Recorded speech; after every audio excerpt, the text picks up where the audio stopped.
അതെ, vlogging editing എനിക്കിഷ്ടമല്ലാത്ത പരിപാടിയാണ്. പക്ഷേ ഞാൻ ഇങ്ങനെ ചറവറ വീഡിയോ എടുക്കും. അപ്പോൾ ചേച്ചി പറഞ്ഞു ഒരുത്തി വൈറലായി ജയിലിൽ കിടക്കണം, ഓർമ്മയുണ്ടല്ലോ, ഓഫ് ചെയ്യ് പെണ്ണേ എന്നാണ് പറഞ്ഞത്. അത് ഞാൻ മറന്നു.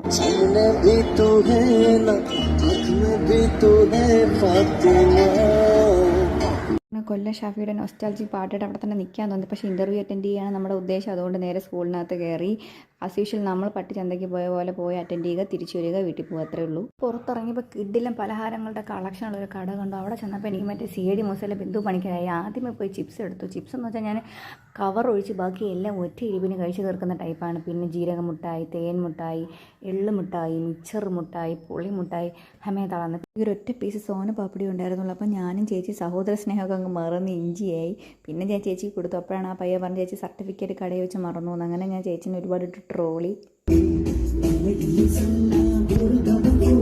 ഇഷ്ടപ്പെട്ട പാട്ടാണെങ്കിൽ ബസ്സിൽ പോലും കയറാൻ ഞാൻ ബസ് സ്റ്റോപ്പിൽ ഇരുന്നളെ. അപ്പോഴാണ് ഞാൻ എൻ്റെ കണ്ണ് ബുൾസേ പോലെ ഉണ്ടെന്ന് വീഡിയോയിൽ വ്യക്തമായി ശ്രദ്ധിച്ചത്. ബസ്സിൽ കയറിയപ്പോൾ ഞാൻ പിന്നെ പുളിമുട്ടായി കഴിക്കാമെന്ന് കരുതി. അപ്പോൾ ചേച്ചി പറഞ്ഞ എക്സ്പ്രഷനൊന്നും എനിക്ക് ഇടാനൊന്നും അറിഞ്ഞുകൂടാ, എന്നാലും ഇടാം.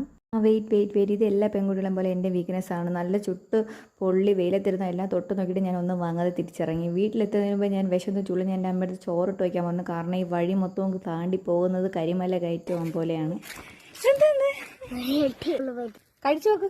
ഏത് സമയത്താണ് ക്യാമറ ഓണാവെന്ന് പറഞ്ഞതുകൊണ്ട് ജൂലം മാരകമായ എക്സ്പ്രഷൻ ഉണ്ടാക്കുകയാണ്. പിന്നെ ഇത് എഴുന്നള്ളത്തിന് പടുക്കിട്ടേലും ഞാൻ കഴിക്കുന്നതാണ്. എനിക്ക് ഈ വറുത്ത മുളക് ഒരുപാട് ഇഷ്ടമാണ് ചോറിൻ്റെ കൂടെ കഴിക്കാൻ. പിന്നെ 4 മണിക്ക് ചായ കുടിച്ചു. അപ്പോഴും ഈ കുട്ടി വന്ന് ഫ്രെയിമിനകത്ത് കയറി ഇരിപ്പുണ്ട്. വൈകിട്ട് അവളെ സ്കൂളിൽ പ്രോഗ്രാം ആയിരുന്നു. അപ്പോൾ ഇവളും ഞാനും ഒരേ കളറിട്ട് ഞെട്ടിപ്പോയി ഞാൻ. അങ്ങനെ ഞാൻ ഇവളെ കളിയാക്കിയായിരുന്നു. ഇവളെ മറ്റേ അവാർഡ് നൈറ്റിൽ സെലിബ്രേറ്റിൽ പോകുമ്പോൾ നടക്കുകയായിരുന്നു. ഇന്ത നട പോതുമാ ഇന്ന് കൊഞ്ചും വേണുമാ എന്നൊക്കെ പറഞ്ഞ് കളിയാക്കി. പിന്നെ എനിക്ക് ഇവളോടെ കൂടുമ്പോൾ എന്തോ എനിക്കങ്ങ് വയസ്സ് ഒരുപാട് കുറഞ്ഞ് ചെറുപ്പമായ പോലെ തോന്നും. ഇവളീ ബ്ലണ്ടർ അടിക്കുന്ന വെച്ചാൽ ഈ വഴിയോരത്തിരിക്കണേക്കാളുള്ള ടീച്ചർമാരെ വിടെന്നാണ് പറഞ്ഞത്. പിന്നെ സ്കൂളിൽ എത്തിയപ്പോൾ അലങ്കോല പരിപാടികളൊന്നും തുടങ്ങിയില്ല. ഇതെൻ്റെ ചേട്ടൻ്റെ മോനാണ്. മേക്കപ്പ് ഇട്ടപ്പോൾ ഞാൻ വന്നു. ഇതും എൻ്റെ ചേട്ടൻ്റെ മോളാണ്. അവൾക്ക് ഡാൻസ് ഉണ്ടായിരുന്നു.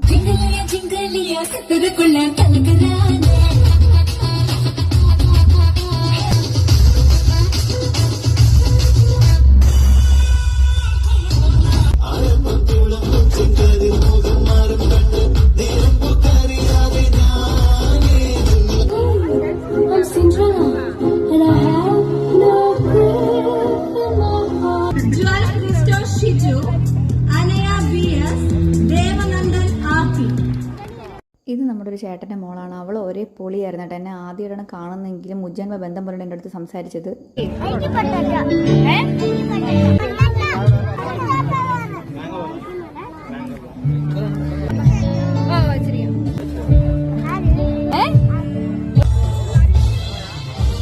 അങ്ങനെ കുട്ടികളുടെ കലാപരിപാടികൾ കഴിഞ്ഞ് ഞാൻ വീട്ടിലെത്തിയപ്പോൾ സംഘനൃത്തം ഏതാണ്ട് ഒറ്റയ്ക്ക് കളിച്ച ലുക്കായിരുന്നു എനിക്ക്.